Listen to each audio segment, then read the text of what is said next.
My name is Kirsten, and I am an educator at the Newark Museum of Art.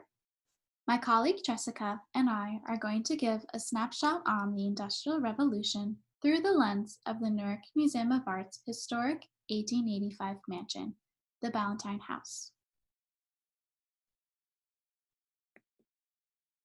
We're going to explore the Industrial Revolution and its legacy. What even was it? And how did the Industrial Revolution and its related technology change daily life? What is revolution? What did life look like before and after? Here are some important terms to consider. Industrial Revolution. The transition to new mass manufacturing processes in Europe and America from about 1760 to 1840. Gilded Age. Phrase for this time period coined by American author Mark Twain. Twain was highlighting how toxic the culture was. It glittered on the surface, but was corrupt underneath.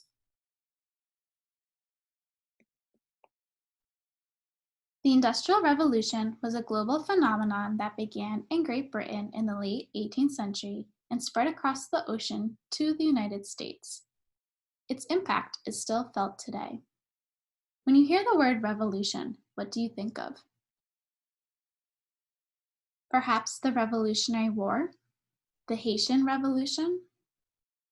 These events were violent, and yet the Industrial Revolution was not.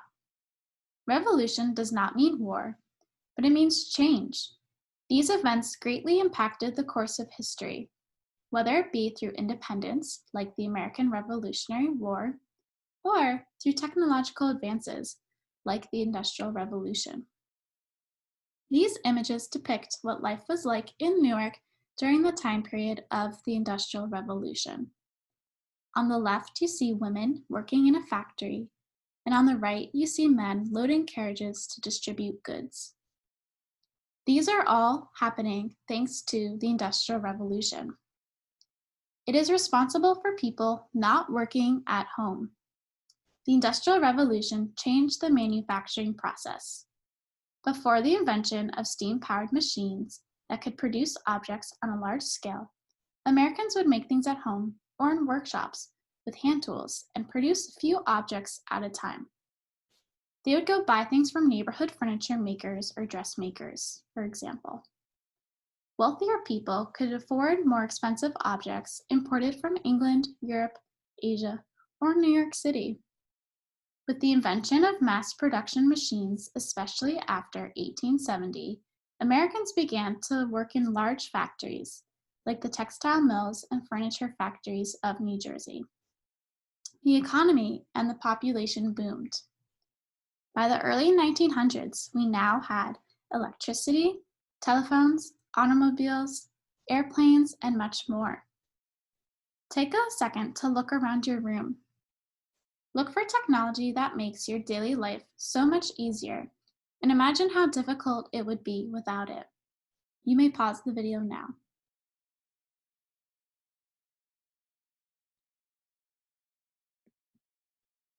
We're going to take a look at a painting that depicts life in Newark.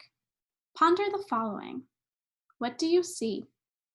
What elements of technology are there? Is this an example of life before or after the Industrial Revolution?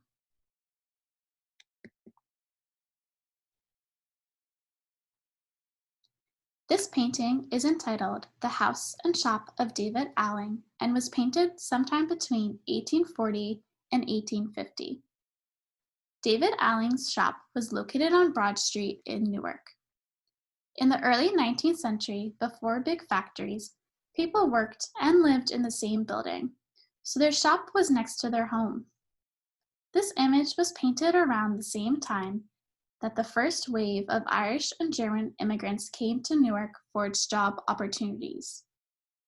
By the 1870s, many of these people and their children worked in the local factories that were much bigger than Alling's shop. The factory workers usually lived in small apartments nearby.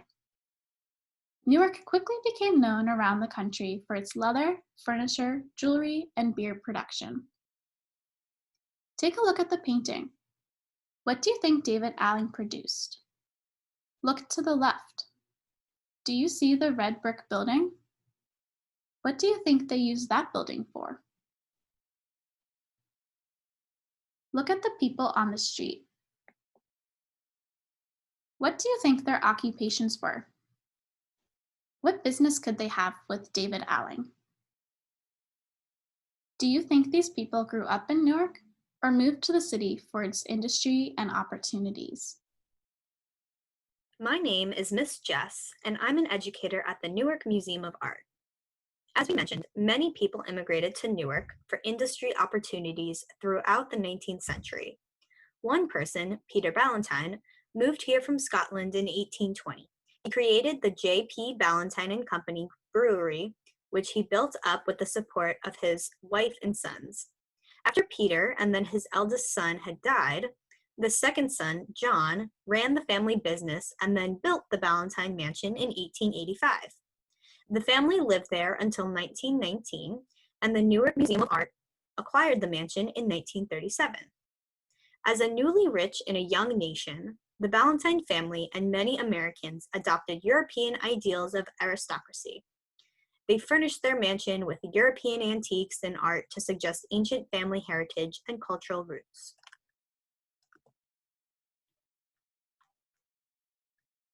As mentioned before, everyday life changed a lot because of the advancements made during the Industrial Revolution. These changes applied to every aspect of life, especially life at home. Some ways that life differed because of the Industrial Revolution included a change in schooling practices. Laws enacted in New Jersey in 1875 now required children to go to school between the ages of 5 and 18. Prior to this, children would work in farms or in dangerous factories.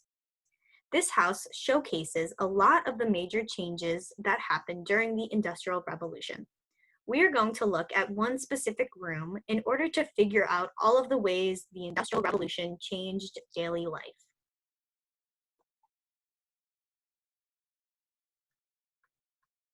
The room we'll look at today is the library. If you enter the Ballantine house from the front door, this room would be the first room on your left. It is located on the southern side of the house, so it received the most sunlight throughout the day. This was a more private family space than the elegant parlor that was used for guests. While this room looks fancy to us, the Ballantine family relaxed here and all of the children played here. In this room, we see a lot of different things. During this time, please pause the video and take a few minutes to sit silently and observe the photo.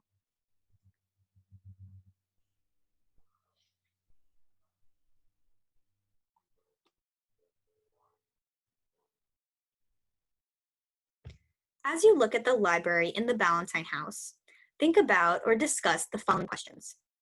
What do you notice about the picture? What do you think the Ballantine family did in this room?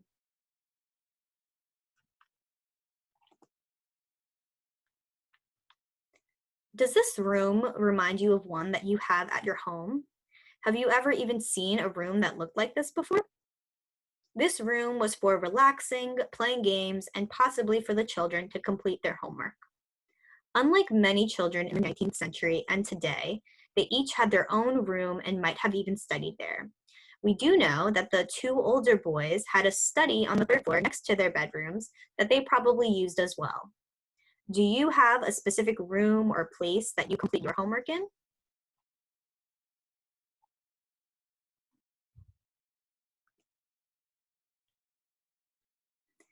Keep in mind that all of these changes occurred because of the Industrial Revolution, which was a time where new inventions caused a great change to daily life. Have there been any changes to your daily life lately? How has social distancing changed your daily life? Maybe the way that you do schoolwork or communicate with your friends? Write 3 to 6 sentences about the effect that recent events have had on your daily life. Think about these recent events that have happened in your life, in your family, and even in the whole world when you are writing your response.